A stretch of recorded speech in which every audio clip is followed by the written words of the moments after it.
Johannesburg are using their testimonies to aid scores of others caught in this vicious cycle of drugs. Reporter Gillian Pillay and cameraperson Sibusiso Mathebula attended a support group session to get a first-hand account of the work being done in this community. It's a way of life for many youngsters. They've been dabbling in drugs from an early age. Lorenzo Britton walked away from a life of crime.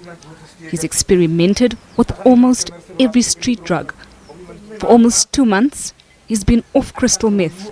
I would use maybe up to 7 bags a day, and I wouldn't realize what I was doing to myself.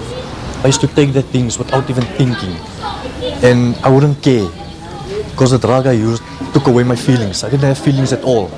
You can call the cops on me and it was like, I don't care about the cops. They can lock me up now, I will come out. Hasn't Tobin had a bright athletic future? Tobin's teenage life spiraled out of control after his mother's death. Cat didn't do me anything because it started becoming weak for my body, and I started smoking crystal meth Mandrex, and it's where I became now another person, and thus I can say I became a demon because I used to rob people.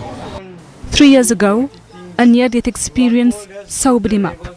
Finding myself on my knees with a gun in my mouth, and at that moment really for me, just this guy's pulling the trigger and he said, you remember what you did?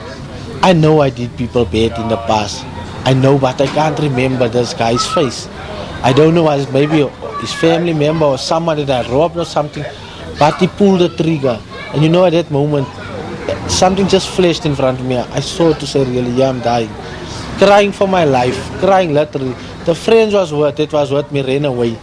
Not one of my friends was around with me. Ricardo Sanderson has been clean for 2 weeks. A qualified diamond polisher he's been using for more than a decade. My drug of choice is stick.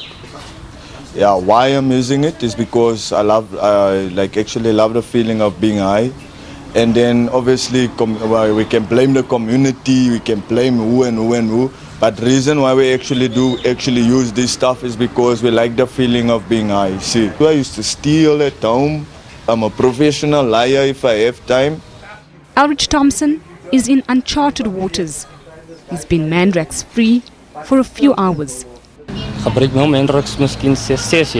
I used Mandrex for 6 years, but I'm now clean for 1 day. After this, it's just the same. It's not out of my system yet. I know what you're going through because I was also in the situation. Abusing those close to them isn't uncommon, but there is hope. For both the recovering addict and their loved ones, it's a lifelong journey. Gillian Pillay, SABC News, Eldorado Park.